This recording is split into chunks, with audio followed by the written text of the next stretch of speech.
Psalm 34 today.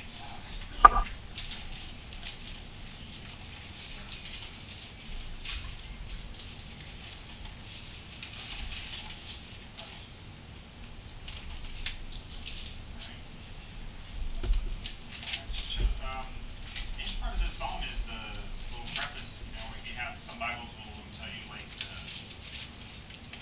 how this is written or what time frame this is written at. Psalm 34, was finished is a psalm of David when he pretended madness before Abimelech, who drove him away and he departed. And then you read the psalm and think, what's that? I don't really get the connection, but I just thought that was kind of right. So in verse 1, I will bless the Lord during the good times. Now, it says I will bless the Lord at all times. Of course, it's a lot easier to bless the Lord during the good times because it's a lot easier to be thankful when you've got food in your belly, you got money in your bank account, you got a roof over your head, and it's always easier to bless the Lord during those times, but just to bless the Lord at all times, times of lack, because let's face it, we're all going to have times of lack unless we're really and truly blessed. The Lord chooses to bless us with that finances. You're going to have times where you lack. But how do we bless the Lord? So the Lord has everything. So how do you bless somebody?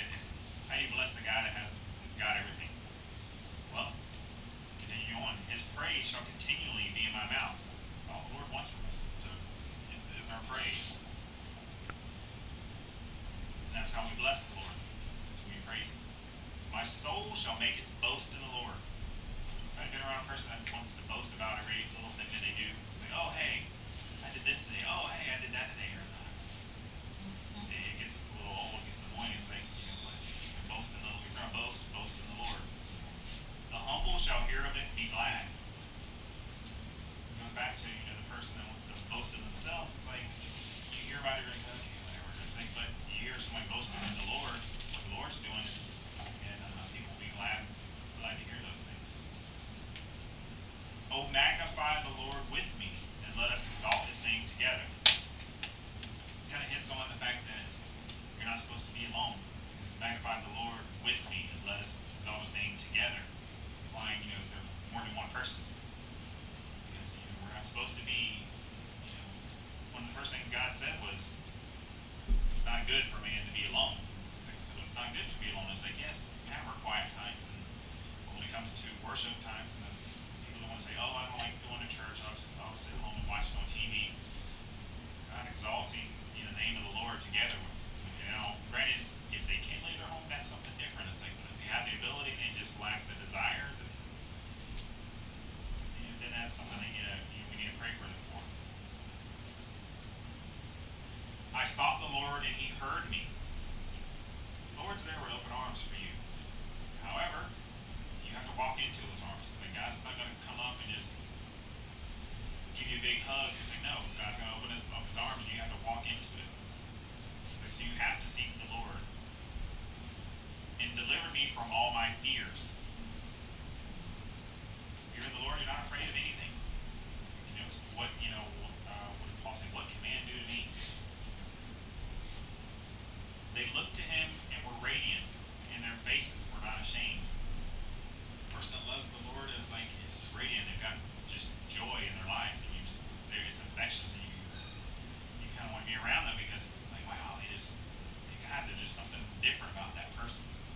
They're just joyful.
verse is, "Oh, taste and see that the Lord is good."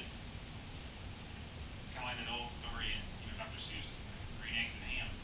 It's like he went through the whole book. Oh, you want to try it, try it, try it, try it. You'll like it, you'll like it. He didn't want to try it. Finally had enough. Like, okay, fine. Oh, I'll try it. And we kind of need to be that. We need to kind of be that Sam I am with our non-believers. It's like we need to say, hey, try it. You might like it. You can try it. And when you do, God's good. It's like when they finally give God a try, they're like, wow, man, I should have done this God thing a long time ago. I don't advise getting to somebody's face like Sam I am did, because that'll probably get you in trouble. But I mean, we need to keep revisiting it with our, with people in our life that are non-believers, because we all have people in our life that are non-believers, or they're sometimes some will believe us. They some of the time. Oh, fear the Lord, you His saints. There is no want to those who fear Him. It's important that you not only love God, but you fear God. You understand, what God can do to you, because realistically, what you deserve. And God created the world. He can, uncreate it just like that. If He wanted to, He doesn't. It's like, and if God wanted to call you into account for all the things you've done, that wouldn't be pretty for any of us. But we fear the Lord, and He forgives. And love the Lord, and He forgives us. The young lions lack and suffer hunger. Always in the Old Testament, even in the New Testament, they always try to put things into perspective. It's like, look, even young lions. It's like they're the king of the jungle. They're apex predator. They lack and suffer hunger at times. It's like, so guess what? You're going to lack and suffer hunger sometimes. But those who seek the Lord shall not lack any good thing. It doesn't mean any good want, anything you want, or what you need, the things that you need, you're going to have. Verse 11, "Come, you children, listen to me. I will teach you the fear of the Lord." So what it means to fear the Lord, it means to understand it's like if you don't do what the Lord tells you to do, it's like hell is a very real place. And it's a very bad place. I mean, it's hell. And so imagine that. And of course, some people want to tell you like, oh, don't preach hell to the kids. That's really. It's like you need to teach people to avoid, because there's several churches that don't want to talk about hell. They want to talk about the good stuff. And then on the flip side of that, some of them that's all they want to talk about is, you're going to hell. It's like, well, there's a middle road where you can preach the good stuff but not ignore the bad stuff. Hell's a very real place, and if you don't fear the Lord, you could very well go there. It's like, because you have to have fear of something to respect it. It's like those that like guns, for instance. Guns are such a big thing in the media today. It's like you need to have some fear of a gun.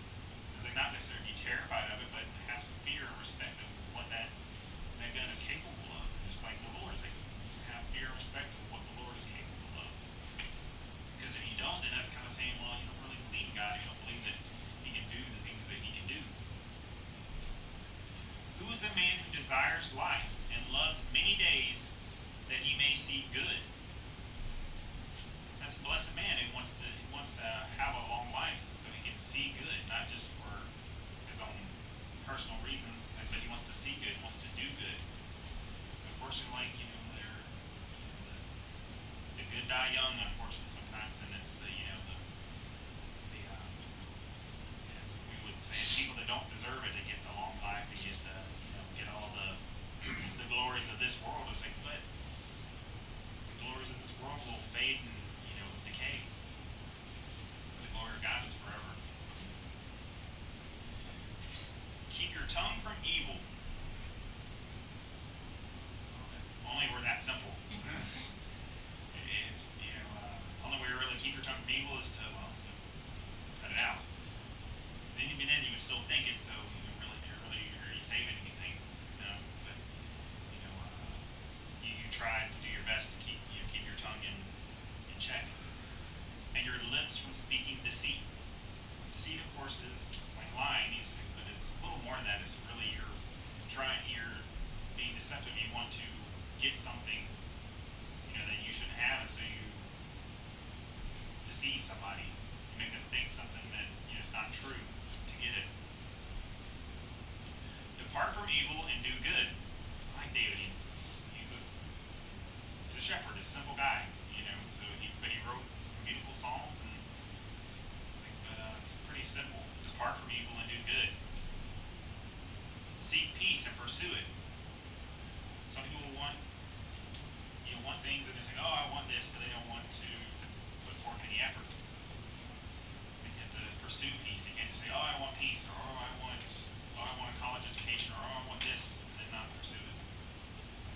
Because there's that one joke we had, like the blonde wanted to win the lottery, and she kept saying, "Oh Lord, help me win the lottery! Oh Lord, help me win the lottery! Oh Lord, help me win the lottery!" The guy said, "Look, you got to meet halfway. You got to buy a ticket first.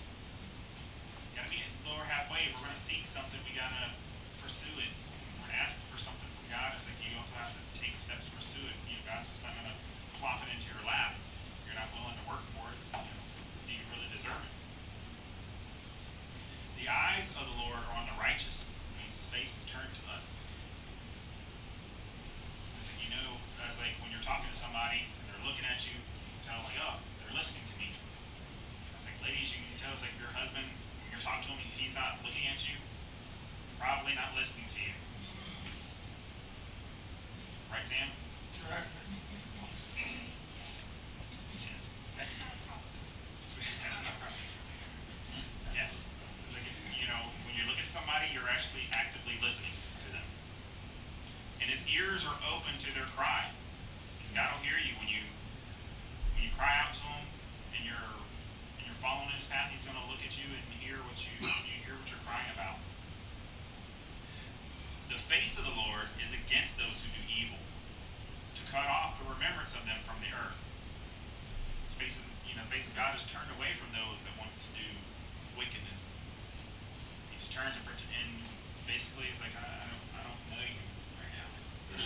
It's like, as kids growing up, it's like the worst thing you could ever do is to disappoint your parents. It's like that was worse than a spanking, because they just pretended it's like, just leave me alone, and just ignored you. Like that was just terrible. It's like because you want that approval. You want that approval from your earthly parents. How much more so from your heavenly Father? The righteous cry out, and the Lord hears and delivers them out of all their troubles. The Lord will hear you if you're righteous and cry out, and He will help you. It's like, but as it said just prior to that, it's like if you're against God, He's not going to hear you. Look, it happened in Israel many times over. The people will be crying out to God, but they won't be living right, and God was like, "No, I can't hear you." Then finally they got right, and God was like, "Okay, now I'm going to help you." The Lord is near to those who have a broken heart, and saves such as have a contrite spirit. God's near the brokenhearted. It's like, why? Because they need Him. So God's need. It's like what Jesus said to the physician. It's not the healthy people that need the physician. It's the sick. It's not the righteous that really need God. It's the sinners. And so people that have a broken heart, they draw close to God. Hopefully, sometimes they don't. But if they don't, they're never going to be healed.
course, this is prophetic. It's talking about Jesus, because Jesus, none of his bones were broken. The important part to remember about that is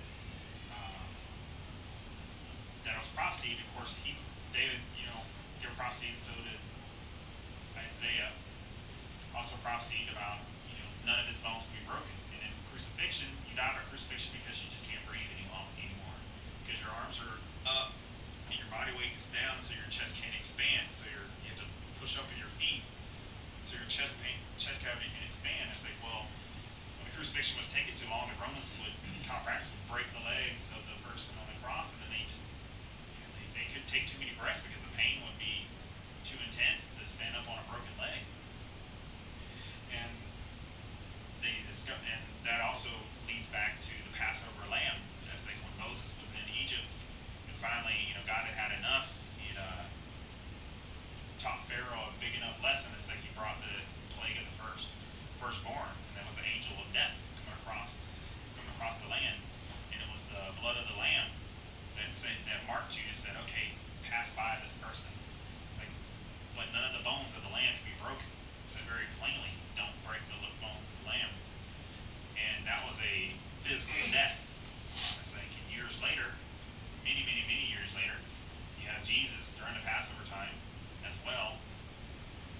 God's always one for a time.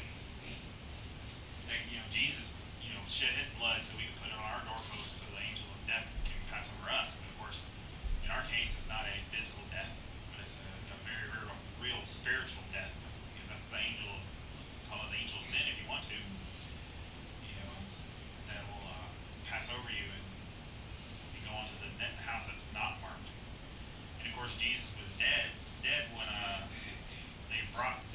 they came to him and he stabbed him inside. Now came blood and water, and of course that's also symbolic.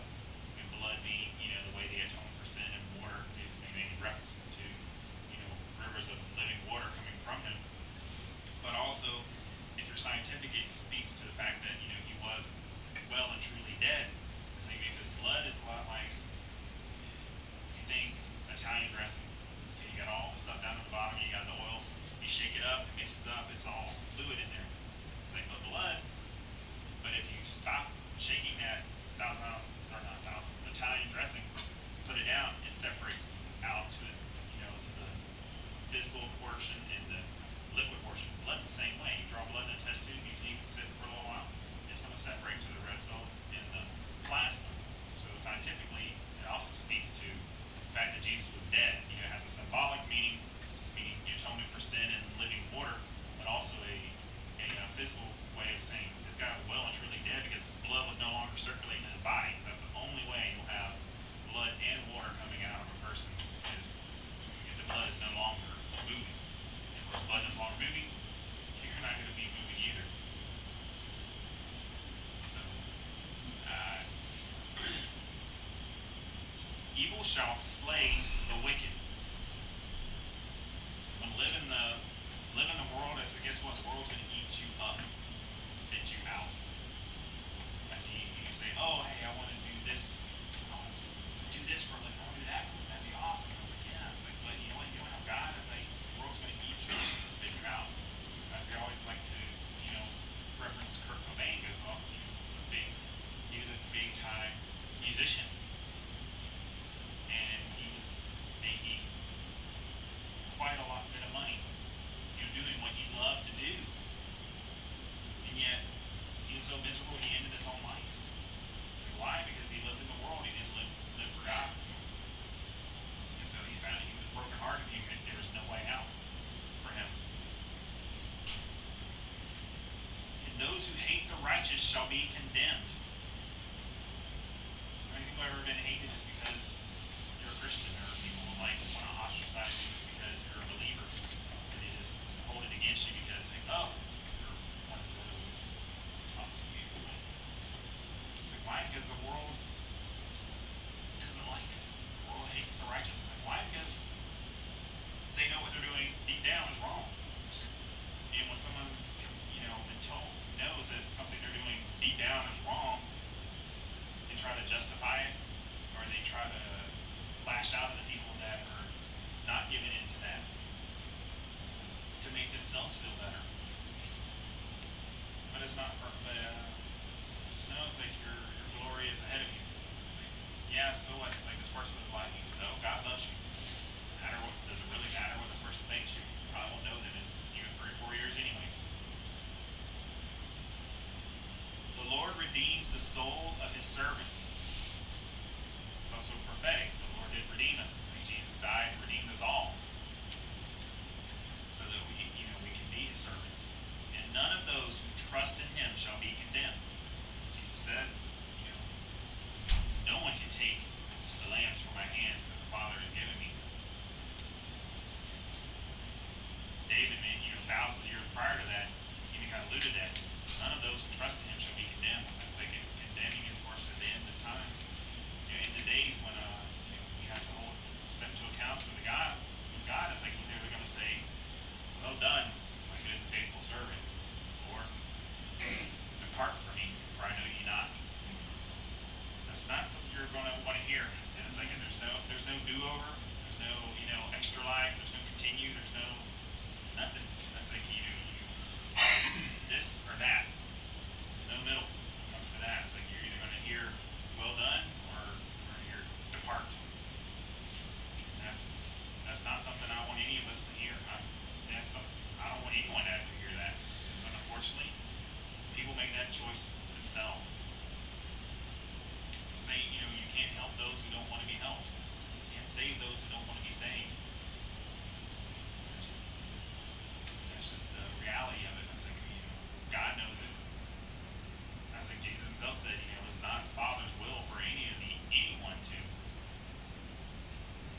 go to hell. It's like, but unfortunately, you make that decision yourself. Really, the choice is like, what are you going to do? It's like, are you going to live in the world? It's like, are you going to do live with, are you going to trade eternity for a few years of pleasure? Eternity is forever. Yeah, you can live 60, 80, sometimes 100 years. It's like, but then you got the rest of eternity to spend in torment. So that's not really a trade there. Unfortunately, some people make that trade all the time. It's our job to be, like I said, be that Sam I am. Keep reminding somebody, hey, why don't you try this? It's like, hey, why don't you go to church? Hey, it's like, why don't you, why are you doing this? It's like, you do it in love. And you pray that you reach them. It's like, because if you don't, it's not going to be a good time for them, unfortunately. That's the message that I got for you guys today. It's like, I didn't really know what I was going to do on Saturday morning. I had different songs, I had different, also different books of the Bible I had